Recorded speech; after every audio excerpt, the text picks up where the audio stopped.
Good morning everyone, সবাইকে আমার তরফ থেকে, টেস্ট এন্ড বাইটের তরফ থেকে হ্যাপি সরস্বতী পুজো। আজকে খুব সেজে গুজে, মানে সকালবেলা এখন প্রায় 11টা বাজে, আমি ভীষণ সেজে গুজে বেরিয়েছি, কিন্তু অ্যাকচুয়ালি এটা সরস্বতী পুজোর সাজ নয়। সরস্বতী পুজো এরকম সেজে কেউ বেরোয় না। আজকে খুব স্পেশাল একটা বন্ধুর বিয়ে, তো সকালবেলায় যেতে হবে, সেই জন্যই বেরিয়েছি। আর আসার সময় একটু দোকানেও ভিজিট করে গেলাম। তো এখানে এসে দেখছি যে আজকে সরস্বতী পুজোর দিনেও মানে একটা তিনতলা কেক অর্ডার আছে। আর আমার তিনতলা কেক খুব ফেভারিট, তোমরা সবাই জানো।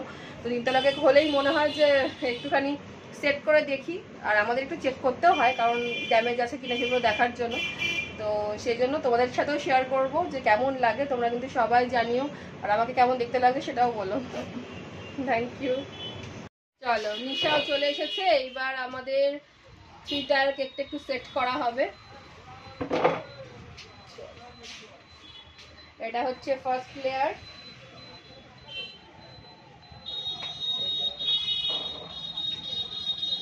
সেকেন্ড লেয়ারটা বের কর।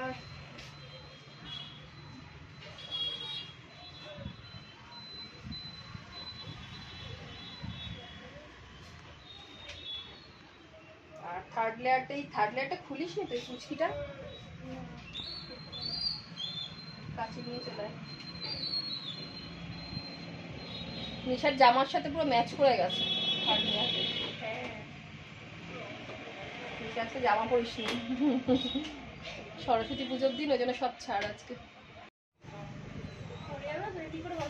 হ্যাঁ, ঠিক করে বসা, একটু বাদ দিতে হবে, নাকি ডান দিতে হবে। দেখ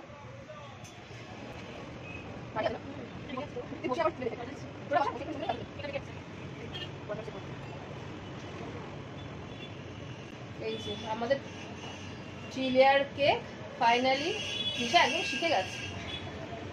দারুণ না? দাঁড়া কেকটা সামনে থেকে দেখাই। পুরো চকলেট, একদম দারুণ দেখতে কেকটা। এটা ওয়ান অফ মাই ফেভারিট,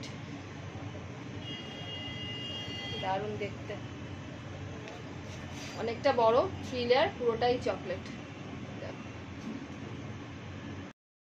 এই যে আরেকজনকে দেখাই, এই যে কেমন লাগছে, হাই করে দে। দিদিকে খুব মিষ্টি লাগছে, কি জানি আমাকে কেমন লাগে সেটা সবাই বলবে। এ ছিল না, এসে দেখা করতে, ও এসছে আমাকে দেখে দেখা করতে চলে এসেছে। তো আজকে সবাই বেরোচ্ছি ঘুরতে, আবার রাত্রিবেলা আবার ডিউটি আছে, এসে আবার জয়েন করবে এখানে, কিন্তু তার আগে ঘোরা হয়ে যাচ্ছে। আমরা সবাই একটু আনন্দ টানন্দ করতে বেশি ভালোবাসি, তো জন্য সাজলে বুঝলে সবাই দেখাতে। রাত্রিবেলা পেট পুজো হলো, এখন ঘুরতে যাওয়া হচ্ছে, আবার এসে আবার কাজ আছে। চলো, আবার একটু পরে বেরিয়ে যাবে। তো সবাইকে হ্যাপি সরস্বতী পুজো বলে দেয়। হ্যাপি হ্যাপি সরস্বতী পুজো।